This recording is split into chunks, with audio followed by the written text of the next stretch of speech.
Assalamualaikum warahmatullahi wabarakatuh. Para pemirsa,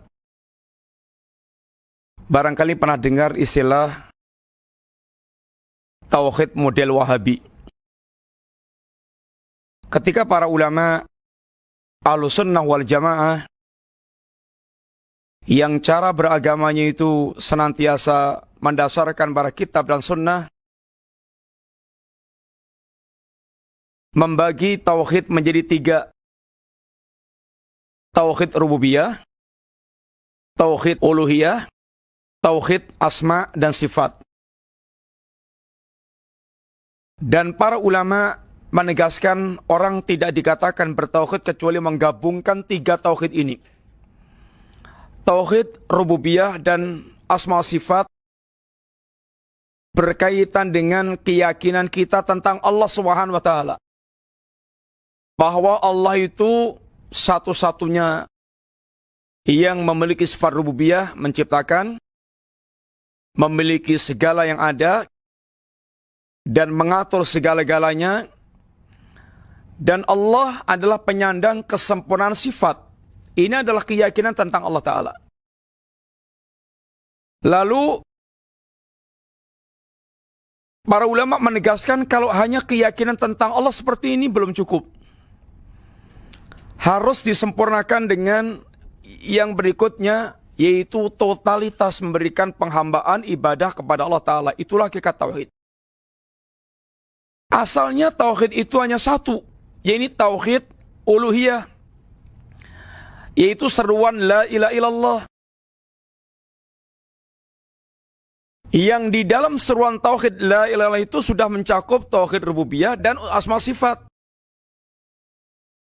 Karena yang disembah itu, yang berhak disembah itu, yang memiliki rububiyah, yang memiliki kesempurnaan sifat.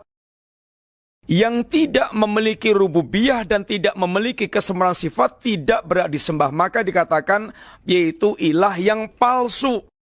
Ada sebuah ungkapan nyinyir yang ditujukan kepada orang-orang atau para ulama yang menjelaskan hakikat tauhid dengan pembagian yang tiga tadi. Yang pertama dikatakan ini adalah pembagian bid'ah yang tidak pernah ada di zaman Nabi SAW.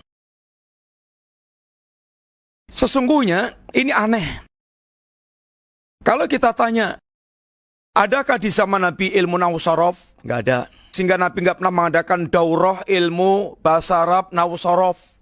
Karena orang saat itu cara berbahasa Arabnya benar.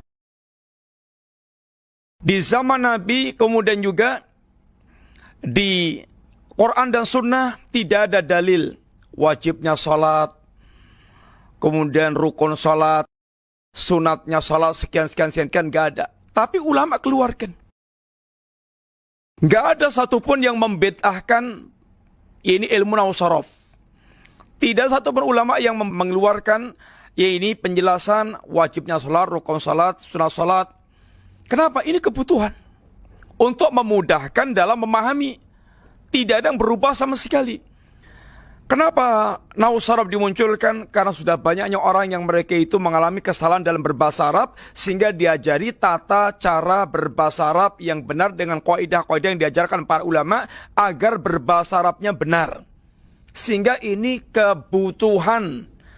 Demikian pula ketika ulama menjelaskan tentang tauhid rububiyah, asma sifat, uluhiyah, ini kebutuhan. Ini sudah ada dalam Quran dan Sunnah, ada rububiyah, ada asma sifat, ada uluhiyah, ada. Dijelaskan dengan sistematika begitu agar jelas bahwa orang belum dikatakan bertauhid kecuali menyatukan tiga hal ini. Dan para ulama salaf sudah memiliki pembahasan tersendiri dalam masalah itu. Syekh Abdul Razak diantaranya menjelaskan dalam pembahasan beliau Taqsimut Tauhid, insyaallah dibawakan perkataan para ulama salaf. Yang kedua adalah ucapan nyinyir. Ini adalah pembagian tauhid Wahabi trinitas. Trinitas, satu tapi tiga, tiga tapi satu.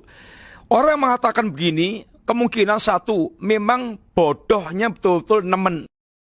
Yang kedua, dia provokator untuk membuat orang itu lari daripada dai-dai yang menjelaskan hakikat tauhid yang benar. Orang tidak akan berpikir bahwasanya penjelasan tauhid yang tiga itu trinitas. Itu menjelaskan hakikat tauhid, bagaimana orang itu dikatakan mentauhidkan Allah Ta'ala dengan mewujudkan keyakinan dan sebuah amalan.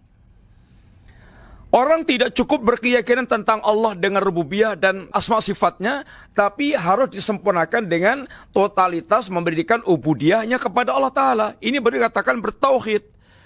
Dan ini para ulama jelaskan untuk menjelaskan hakikat tauhid, bukan yaitu keyakinan trinitas kayak Nasrani. Maka orang seperti ini kalau nggak bodohnya itu nemen, ya dia adalah provokator yang menjadikan umat itu semakin atau menjauh dari dai yang mengajak kepada hakikat tauhid yang benar. Semoga bermanfaat dan jangan sampai terkecoh dengan perkataan orang yang mereka berusaha untuk mengaburkan penjelasan hakikat tauhid, karena ini masalah yang sangat penting yang mesti kita fahami. Wassalamualaikum warahmatullahi wabarakatuh.